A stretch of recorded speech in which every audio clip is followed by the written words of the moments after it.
Hello and welcome to part 4 of the training, where we will talk about how to ensure successful project execution.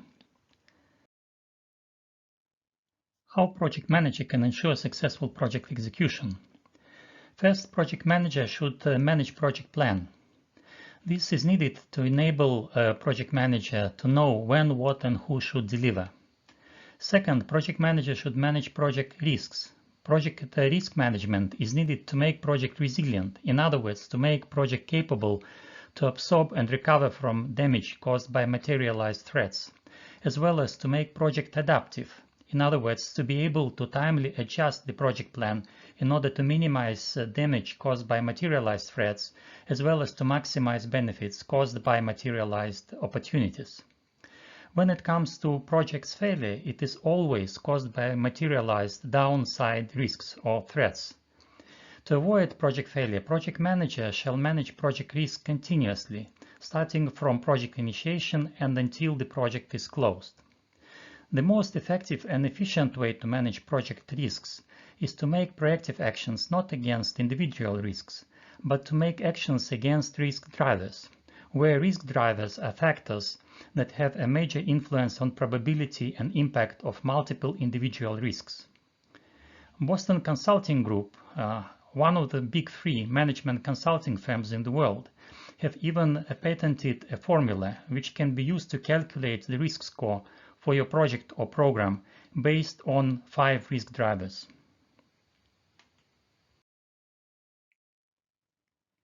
The 5 risk drivers in the Boston Consulting Group risk score formula are duration of the project plan or the planning horizon within which we try to predict the future. Second, the risk driver is integrity of the project team, which includes capability, commitment, and confidence of those who have to deliver the project. C1 stands for commitment of performing organization senior management team. C2 stands for commitment of the rest of impacted employees, those who will provide inputs to the project or will use the project outputs. And E stands for effort, which is the effort above normal working requirements for those impacted employees, which will be caused by the project. You can learn more about how to calculate the DICE score if you use the URL address shown on the slide. Note that 4 out of 5 risk drivers are people-related, and the 2 people-related risk drivers have double the impact, namely integrity of the project team and senior management commitment. Project sponsor should be primarily responsible to secure senior management commitment because he or she is best positioned to achieve that goal, while project manager should be primarily responsible to secure integrity of the project team. In other words, project manager is personally responsible to build a winning team. To learn what project manager should do in order to build a winning team, let's define what makes teams different from other types of people groups, such as committees, gangs, families, and etc.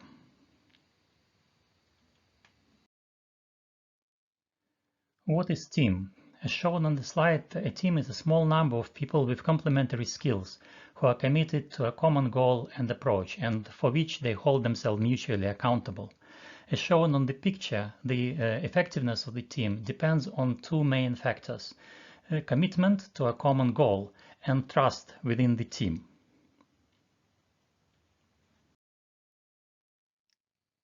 So, how to develop a winning project team?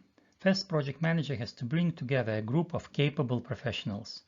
When people are brought together to work on a project, initially they're just a group of self-focused individuals. Project manager's job is to help the group to evolve into a team. Tuckman's theory of group development is a helpful model to show the sequence of steps and key questions to be answered by each team member. Project manager has to apply different leadership styles from directing to delegating to help the group members to understand and commit to common goal and strategy, agree on roles and responsibilities as well as code of conduct, and build mutual trust and support. Team is also a live organism. It can grow and it can die, so continuous proactive action is required. Project manager should act like a gardener, eliminate the weeds within the team, and enable growth.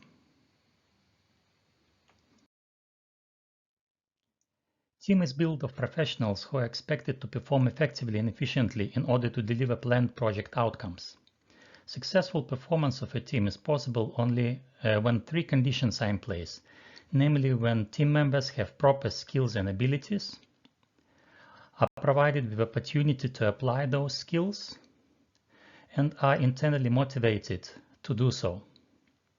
To develop a high-performance team, project manager has to hire only competent team members, provide SMART assignments, where SMART stands for stretched, meaningful, agreed, results-oriented, and time-boxed assignments, and secure team members' motivation.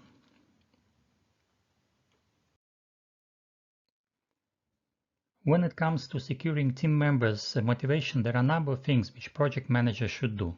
Friedrich Hesberg has proposed a two-factor theory, where one group of factors is motivation enhancing, while the other group is motivation undermining. People motivation will usually grow when they are excited about the job they do, and become demotivated when they get dissatisfied with the job. On this slide, you can see what factors make people satisfied and dissatisfied with their job, and what project managers should do. For example, the strongest satisfier is a sense of achievement. That is why immediate recognition of early wins and celebrations are very important. People also like to feel and look important, as well as grow their mastery. That's why project managers should pay attention to those needs as well. On the negative side, three most important dissatisfiers are bureaucracy, micromanagement, and distrust. Project managers should protect team against those factors, which unfortunately often are part of company operational culture and can damage project execution if not mitigated by project manager. Here also see on the slide the quote by Friedrich Hesberg himself, where he says that managers actually do not motivate employees by giving them higher wages, more benefits, or new status symbols. Rather, employees are motivated by their own inherent need to succeed at a challenging task. The manager's job then is not to motivate people to get them to achieve. Instead, the manager should provide opportunities for people to achieve so they will become motivated. In other words, motivation comes from within people. Motivation is not stimulation, which is external. And motivation can be self-perpetuating, while stimulation works as long as stimulation is applied.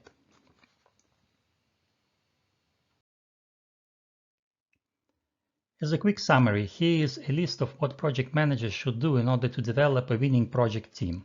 First, project managers should select members for skill and work attitude, not for personality. Second, project manager should set and guard the rules of good behavior, also known as code of conduct. Then, as project manager should establish agency and direction, which is best done by developing the strategy for the project. Next, project manager should set clear objectives and rules of engagement, and this can be done by applying a mission command approach to strategy execution. Then project manager should provide necessary resources to do the job, create social support systems, and enable physical safety and psychological safety. Then spend lots of time together and have fun by celebrating wins. Exploit the power of positive feedback and recognition. Demand high performance standards from team members, because what you tolerate, you actually validate. And lastly, but not the least, is to promote doing work with the sense of meaning, mastery, and autonomy to secure a high level of motivation and engagement among team members. Also, I would like to recommend 2 books and 1 article which have helped me to be a better manager, and I hope they will also help you. URLs for these books and the article can be found in the description part for this video. Even in great teams, individual members not always perform at their best. Our performance can be strongly undermined by all sorts of interferences. Some of the interferences are coming from the environment, such as bureaucracy, unclear assignments, or lack of psychological safety. Some other interferences are native to every human being, such as cognitive and behavioral biases, self-doubt, fear, etc.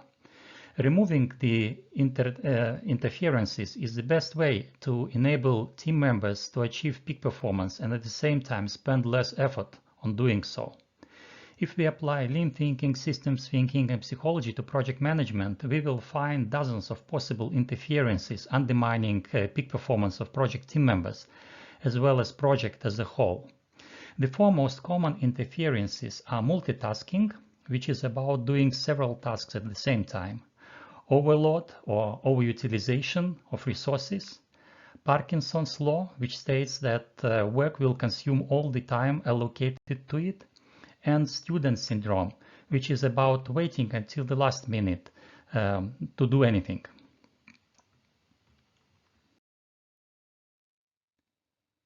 Multitasking is most common interference and impediment when it comes to personal productivity. We all suffer from it. Researchers at the University of California have found that the typical office worker is interrupted or switches tasks on average every 3 minutes, and it can take up to 20 minutes to get back to where they left off.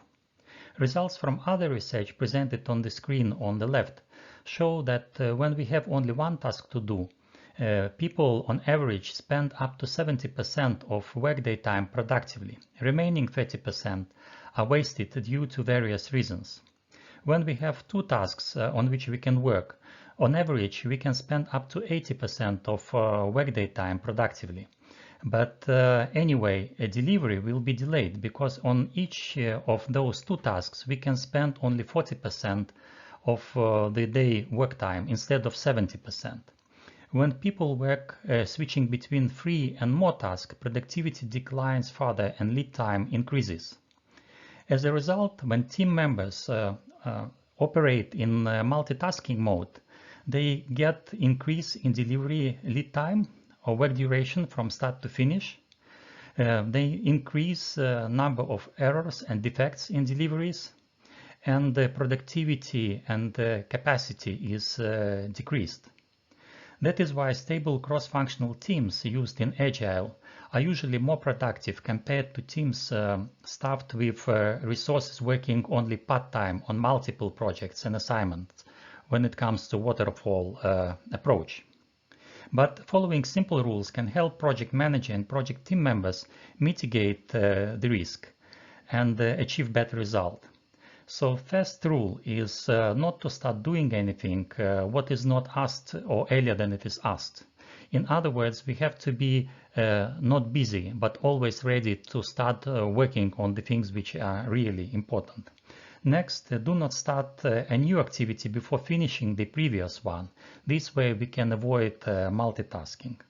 Also, do not start when you know that you will not be able to finish, because if you start and you do not finish, this will hang around and it will be work in progress and will also take some of your attention away from the task you have to do.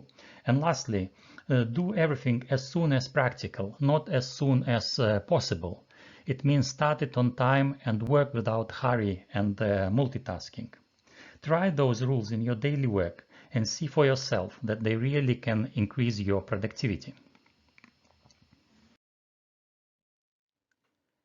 Next common interference and impediment causing delayed deliveries is overutilization of resources. The same way as queues are building up at supermarkets, checkout points, and traffic jams build up on highways, unfinished work queues can build up in projects when utilization of resources approach 100%. Variability of amount of work to be done over time and variability of resources real productivity makes it impossible to achieve 100% resources utilization without building up of work queues. As a result, resources being overutilized will get us to a situation similar to multitasking. In addition, we will also get people demotivated because no one wants to wait in queues or work under stress. But there is a simple rule which can help to mitigate that risks. The rule states that machines and people should operate at less than 80% of their maximum capacity. At least this should be true when it comes to resources performing critical chain tasks, because delay of critical chain tasks consumes a project duration buffer and delays project completion. Next common cause of projects delays and cost overrun are Parkinson's law and student syndrome. Parkinson's law states that work will consume all the time allocated to it. Why it happens? It happens because when people have plenty of time, they usually spend extra time on gold plating their deliveries and overproduction, in other words, on doing things which actually have not been ordered or not necessary. This unnecessary work drives costs and makes plenty of people busy, but not productive. Student syndrome we also are exposed to, and it is about waiting until the last minute to do anything. The reasons which cause this syndrome are basically two. First, we ask and get more time than necessary to deliver something, and we have enough time then for procrastinating. And we are provided with deadline when the delivery is expected, and are checked against those deadlines and not against the day when we start our delivery. Here how it works. So when we negotiate duration for our task, we usually ask for pessimistic duration. The reason we ask for pessimistic duration is because we want to be sure that we can deliver. We know optimistic duration, so the shortest probable time to fulfill the task, but we are usually asking for pessimistic duration so that we are like 95% sure that we can deliver. Project manager would like to be sure that work will be done on time and they don't ask for shorter duration. So based on that estimation, project planning is done and everyone gets their deadline when delivery needs to be completed. And based on the deadline, project manager also calculate when work has to be started, and this is the planned start date.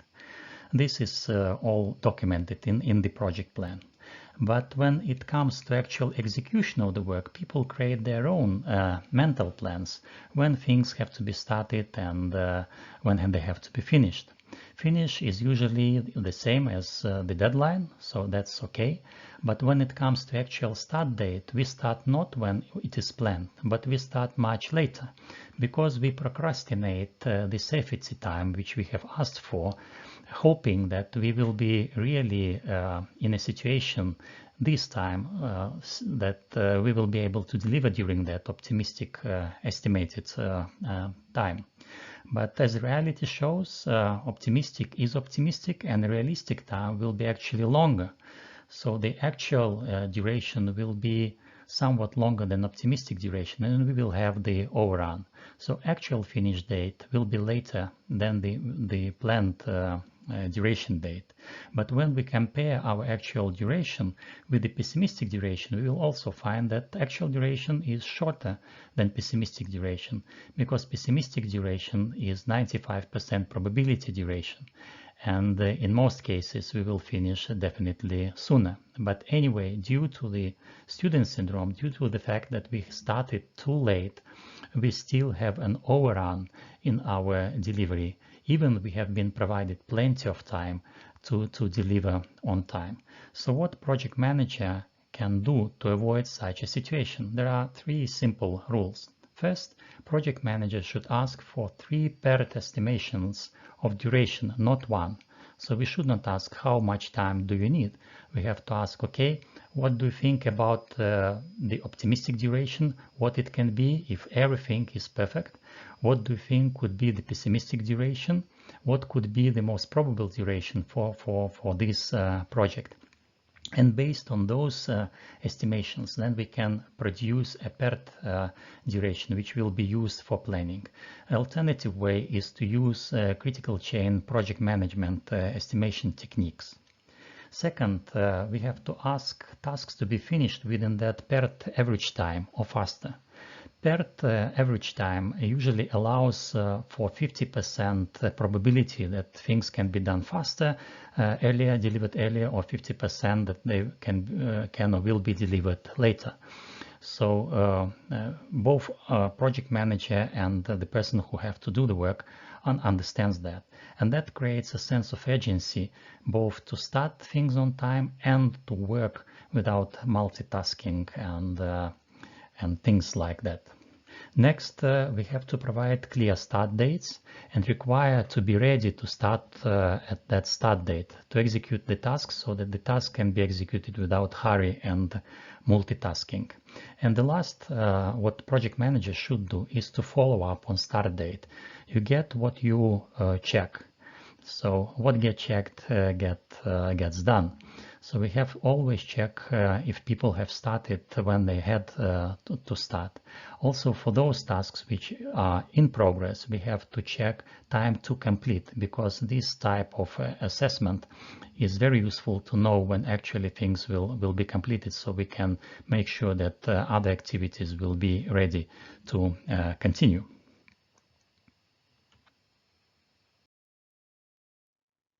That's it, what I wanted to share with you about project execution. In part 5, we will talk about project control and project reporting. But before that, I would like to remind you to do two things. First, spend a minute or so to write down what was the most useful for you in this video, as well as when and where you can apply it in your project. And second, check the useful links provided in the description section of the video. After this is done, looking forward to seeing you in part 5. See you.